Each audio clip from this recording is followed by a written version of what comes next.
Hey, what's up, spooky fam? Welcome to the fourth and final day of revenge horror movie review week here on this channel. Today we are talking about Mayhem from 2017, directed by Joe Lynch. Got my eye on you, Joe Lynch, for the podcast. I have some questions. To avoid fainting, keep repeating. It's only a movie. Only a movie. Only a movie. Take as much as you can. This movie was kind of chosen as a last-minute swap, I guess in the best way, because the initial movie I wanted to review today is called Sissy, and it's coming out pretty soon, but it wasn't out in time for this series. So I swapped it out with Mayhem, and I'm very happy that we did, because this was a first-time watch for both Alex and I, and we had such a fun time with it. So strap in, because there's a lot. We're talking about a lot in this video. If you enjoyed, please go ahead and give this a thumbs up. Let me know what you've thought of Revenge Horror Movie Week. Check out all of my links down below if you'd like to see any more of me or support the channel any further. And let's begin with a quick synopsis of what this movie is. Now it's a party! Oh my god! Yes! Also, I will mention before we get into this, if you like this movie and you want another movie like this, check out the Belko Experiment. It's a little bit more on the serious side and a little less, I don't know. I feel like it's a good pairing, but I like Mayhem more. A virus spreads through a white-collar office building, causing employees to act out their most fucked up impulses. One rogue employee seeks vengeance against a company who has failed him and others. And I felt like this was a really unique theme to bring into Revenge Horror Movie Week, because we don't normally see movies where it's revenge for being wrongfully fired. I do also think this would be a really good pairing with Office Space. I feel like Office Space would be a really good kind of palate cleanser to watch after this movie. There's just so many possibilities with like a double feature featuring Mayhem. Let's talk about some facts, and then we're going to break down the whole plot. And honestly, there are spoilers ahead, so just know that. At one point in this movie, I feel like this may be a little more well known than I thought it was, but there is an actual couple having sex in the background of this movie in one scene. And I mean, they chose to act out some impulses in real life, and I mean, kudos to them. They probably had a wild time, but just so you know, there is a scene where there is unsimulated sex in this movie. Steven Yeun was the first person cast in this film, and I loved him in this. I only ever, even when I refer to him sometimes, I'm like, oh, Glenn, because I felt like he was so pigeonholed in that Glenn role from The Walking Dead in my brain. So whenever I see him in something else, I get so excited to just kind of see him step out into different roles, and he was awesome in Nope. The office building that this was set in, well, filmed in, I guess, was only 3 stories. And when you think of all the things they've done and had to do and all the obstacles they had in this movie, it felt so much more than 3 stories.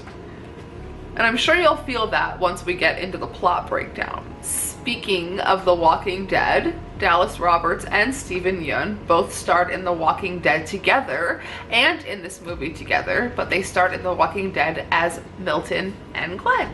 At one point, there is a close-up on Steven Yeun where the blood on his face says ID or ID, a reference to the ID7 virus that causes you to act on pure ID. And we're going to kind of get into definitions of what the ID, ego, and superego are, because it's relevant to this story. And I do, if I didn't mention already, because I don't think I did, we did watch this for the first time when we just recently, I would say within the last like 3-4 months, got into The Last Drive-In with Joe Bob Briggs, and we watched this on a rerun. and we watched this on a rerun episode. So let's throw it back to a lesson that I learned in anthropology class. Let's talk about the whole id, ego, superego, because that is what this whole virus is based upon, and I find that so interesting. The id, ego, and superego are a set of 3 concepts in psychoanalytic theory that describe the activities and interactions of the mental life of a person. The id is the primary component of personality, entirely unconscious, and includes instinctive and primitive behavior. The ego is the portion of the personality which is experienced as the self or I and is in contact with the external world through perception. And the superego is the ethical component of the personality and provides the moral standards by which the ego operates. So, the virus in this movie works on pure id alone, which is just pure primitive instincts. Sex, killing, violence, just all of that, just pure, let's go. Derek Cho tells the audience about the ID7 red eye virus that has been spreading throughout the world. Not lethal, but infects neural pathways, removing all inhibition and moral integrity, which makes people act out their darkest impulses, even murder. Neville Reed commits the first murder due to the ID7 virus, but the case is quickly thrown out due to the virus's influence.